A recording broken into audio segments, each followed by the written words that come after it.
Natalia, I was, of course, very happy to have a conversation with you.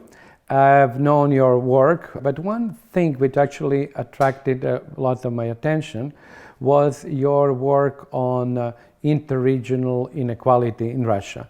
Can you tell us a little bit about how interregional inequality changed since the end of the Soviet Union, and then I will ask you something about the past as well. В первые годы экономического роста регионы России демонстрировали такие же тренды, как все страны догоняющего развития. Неравенство увеличивалось. И это нормально, потому что в период роста быстрее растут регионы с конкурентными преимуществами. Но примерно в середине нулевых годов тренд меняется. И начинается конвергенция, сближение регионов. Оно было самым ярким в России. В Казахстане было не таким сильным. В Украине его не было. И это помогает найти ответ. Почему? Почему тренд изменился? Вспоминаем рост цен на нефть и понимаем, что главный фактор – перераспределительная политика государства. Выросли ресурсы для перераспределения, нефтяная рента, и стали работать механизмы смягчения неравенства с помощью трансфертов. Так продолжалось до последнего кризиса. Только в 2009 году неравенство по GRP немного выросло. По доходам населения нет, потому что были приняты меры поддержки доходов в кризис 2009 года. И ситуация начинает меняться в 2015, 2016 и 2017 году. 0 изменений или небольшой рост неравенства. Причина опять понятна. Трансферты в 2014, 2015 и 2016 годах не росли. Они были одинаковыми в рублях. Нет дополнительной помощи, не работает механизм смягчения. I have several implications what you're saying, but one of them seems to be the following. Inequality between the regions is increasing where the times are good, which means where the rate of growth is good. Not exactly. When the times are good, и цена на нефть низкая.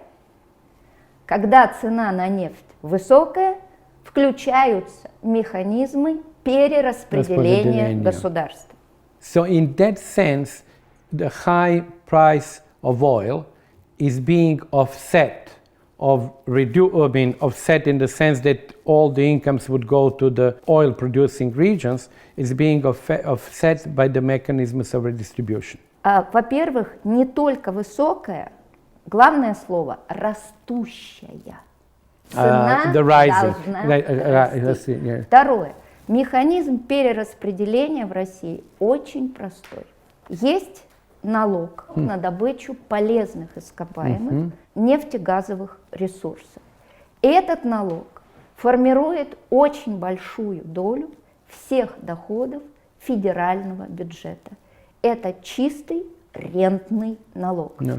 При высоких ценах на нефть 27% всех налоговых доходов федерального бюджета давал один регион – Ханты-Мансийский автономный округ. Еще 9-10% второй регион – Ямало-Ненецкий автономный округ. То есть два нефтегазовых региона давали больше трети всех налоговых доходов федерального бюджета.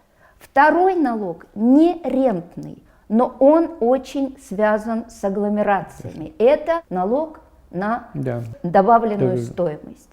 И 14-15% всех налоговых доходов федерального бюджета – это налоги из Москвы. Главный центр потребления, и он дает огромные налоги в федеральный бюджет. Итак, 3 региона России суммарно дают практически половину всех налоговых доходов федерального бюджета. 3. Поэтому слово децентрализация в России очень трудно понять как. But let me ask you, this seems to me to be a good policy because when you have, of course, regions with increasing price of petroleum, of oil, and they need to redistribute that oil rent to everybody else. So it seems to me it's a good policy, but tell me what you see which is wrong in that policy.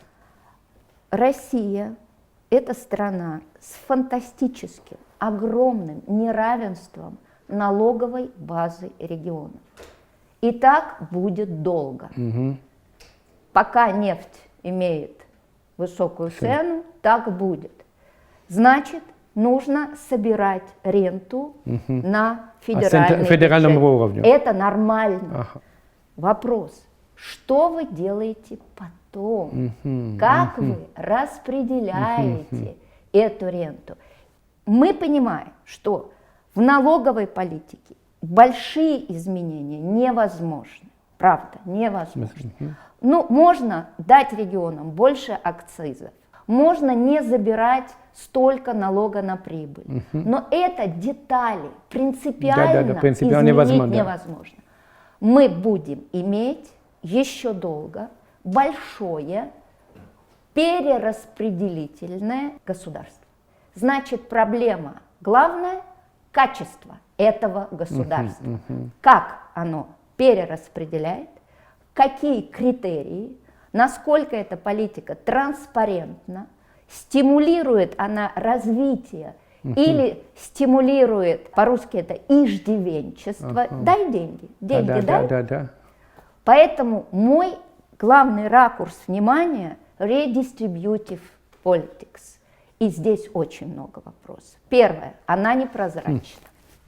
Вторая, в ней очень много ситуативных решений. Критериумы не ясны, непрозрачные критериумы?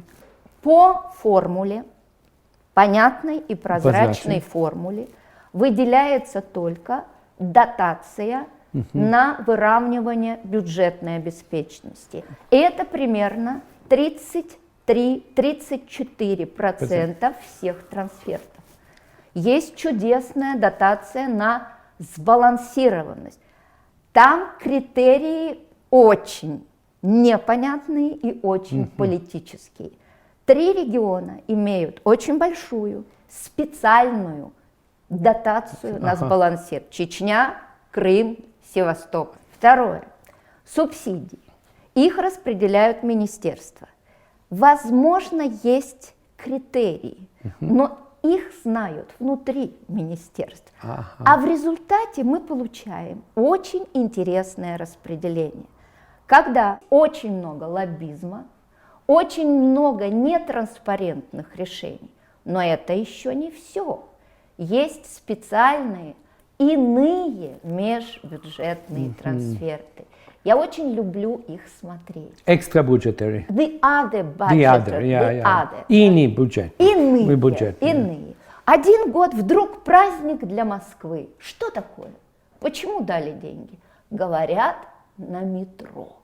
Говорят. До этого праздник для Санкт-Петербурга. Много денег дали. Почему? Говорят, на кольцевую автодорогу. Ключевое слово «говорят».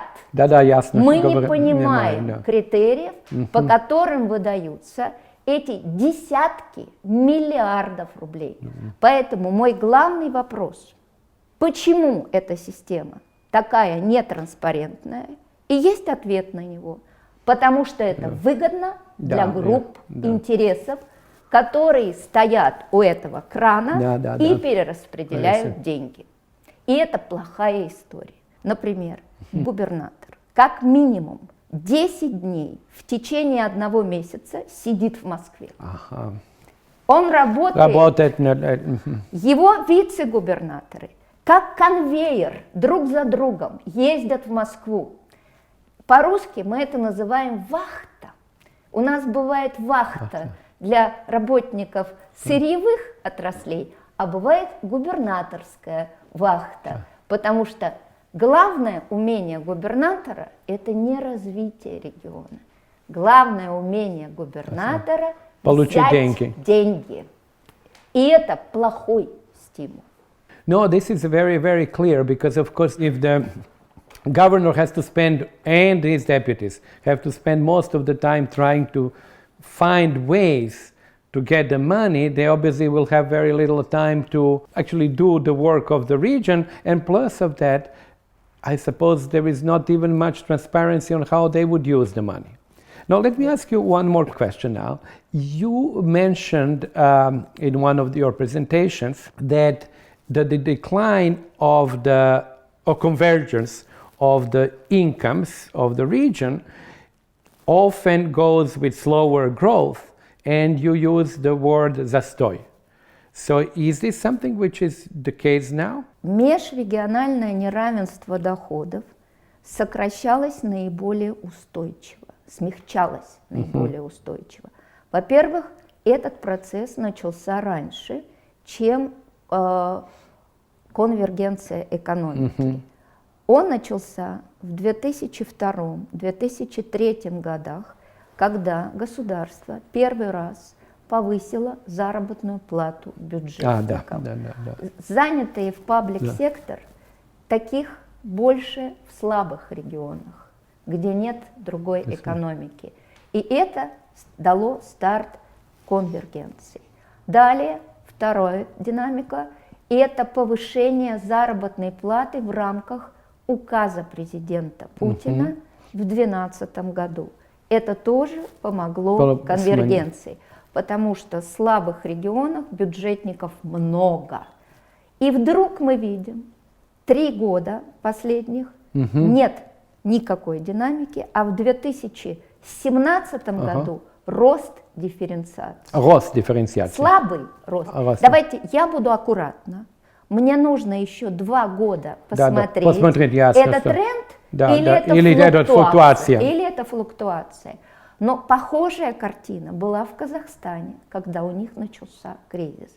Давайте подождем, пока мы видим, что неравенство стало меньше. Но это измерение, первое, доходов, personal money incomes, и второе, это измерение, в котором большую роль играет пособие населению, которое дает государство. Когда вы смотрите зарплату и сравниваете не регионы, а города, вы видите, что Москва продолжает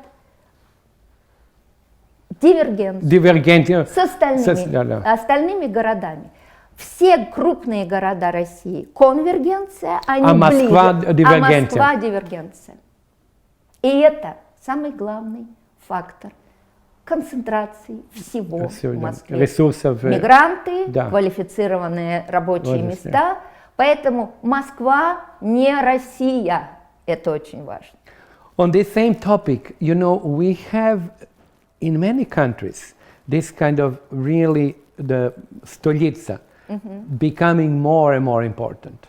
Do you see the link between globalization and the growth of really the big centers like Moscow? Москва, с одной стороны, развивается в тренде глобальных городов. Это суперконцентрация ресурсов, это быстрый рост сервисной экономики, большой приток мигрантов, как квалифицированных, так и low-skilled, разных. Все как у других крупных городов. Но есть то, что называется added value. И это называется institutions. Москва – столица страны с супер вертикальной системой управления. Поэтому ее развитие обусловлено 2 эффектами. Первый – нормальный агломерационный эффект. Эффект концентрации, то, что называется scale эффект, то есть эффект масштаба, и эффект variety, разнообразие. Так действуют эффекты для всех крупных городов. Второй – это суперконцентрация благодаря 2 факторам. Вертикаль власти, огромная масса федеральных структур с концентрацией ресурсов, высокими зарплатами и так далее, потому что страна управляется сверху. И второй тоже связанный. Концентрация крупного бизнеса. Россия – страна крупного бизнеса. Штаб-квартиры крупных компаний сидят в Москве. Налог на прибыль они пытаются стягивать на штаб-квартиры. Высококвалифицированные рабочие места в бизнесе в Москве. Итак, два эффекта. Normal и special. Но плюс давайте добавим. Если бы в стране было много среднего и малого бизнеса, его ресурсы в регионах, когда экономика страны в основном состоит из суперкрупных и государственных компаний, все решения, все концентрируется в Москве. И пока это так, пока мы вертикальная страна, суперцентрализованная, и пока в России доминирует крупнейший государственный бизнес, Москва будет иметь дополнительные, особые преференции для развития.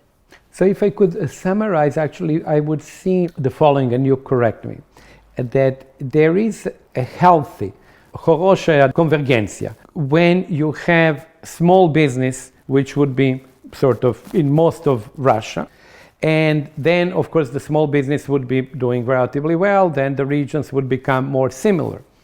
And there is a sort of not healthy convergence where essentially the gaps are huge, and then there is some mechanism which is not transparent, which somehow distributes that money or gives very high salaries, and there are many sort of chinovniki in different parts of the country. So then there is some kind of a, I'm not saying artificial, but there is a convergence which is not generated within the economic system. It's a convergence that comes from the outside. Is this a correct reading of what you said?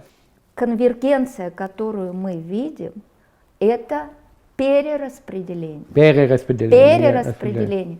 Это не следствие быстрого роста менее развитых регионов. Это следствие перераспределения ренты. И назвать ее здоровой мы не можем. Мои предложения очень простые. Первое. При перераспределении надо все-таки не так много брать у сильных регионов и не поднимать уровень слабых так, что им главное потратить бюджетные деньги. Не нужно стимулировать развитие. Главное хорошо просить. Когда вы хорошо просите, у вас все получается.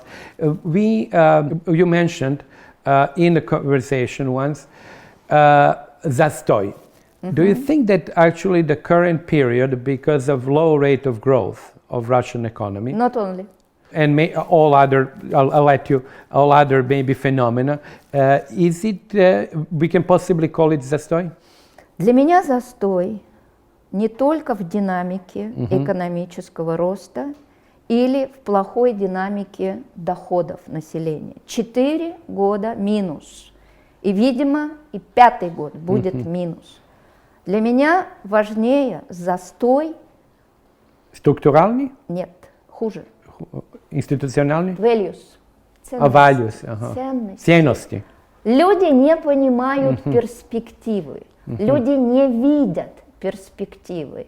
И это очень депрессивное состояние, потому что та ситуация, которая в России есть, не стимулирует развитие. Изменить ситуацию, по мнению многих, в этом политико-экономическом цикле невозможно.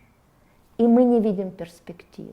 Для меня застой – это отсутствие будущего. Это самое страшное. Вы думаете, застой не только стагнация, экономическая стагнация, а застой, недостаток возможностей? Ресурсов, перспектив, понятно. Перспективы. И для обычных людей, конечно, главное это сокращение доходов. Безработица в России невысокая. 20% работает в неформальной экономике. Главное для людей это сокращение доходов. Для меня, как эксперта. Да, да. Проблема шире. И это отсутствие перспектив. Старые инструменты и система уже не дает возможности роста. Новые инструменты невозможны в этой политико-экономической ситуации. И у страны впереди 4-5 лет, как минимум, стагнации. Стагнация рождает депрессию, депрессия рождает brain drain. Те, кто могут, уедут, те, кто останутся, не смогут. Вот чего я боюсь.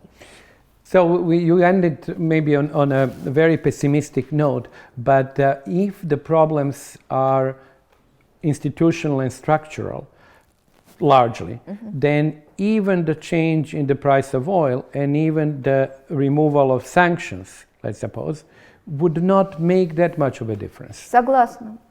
Вот сейчас в этом цикле снятие санкций и рост цен на нефть вряд ли поможет восстановлению быстрого роста, потому что старые преимущества мы уже использовали. Это, ну, уважаемый ректор МАУ говорит, это ловушка среднего дохода. Ага, это очень корректная академическая форма объяснения institutional block. Да, это институциональный блок, правда. Менять надо институты. Когда-то это произойдет, это будет очень трудно, это будет flexible, вперед-назад, вперед-назад. И в моем понимании весь 21 век Россия будет пытаться изменить то, что мы называем path dependence. Path dependence, yeah. Может, я надеюсь, что у нас получится, но это будет не быстро, не легко, это требует изменения поколений. Быстро ценности не меняются. So the last question is actually, whom would you like to talk next? Очень интересно поговорить с Сан Санычем Аузаном. Он занимается культурными аспектами экономики, ценностями, теми матрицами, которые сидят в наших российских головах. И это очень интересно. Правда, это немножко депрессивно, потому что path dependence означает, что вам очень трудно трудно выйти. Изменить ценности. Вот я бы как раз поговорила и об этом. Как можно изменить ту колею, по-русски, да, в которой мы очень давно сидим. Это важно.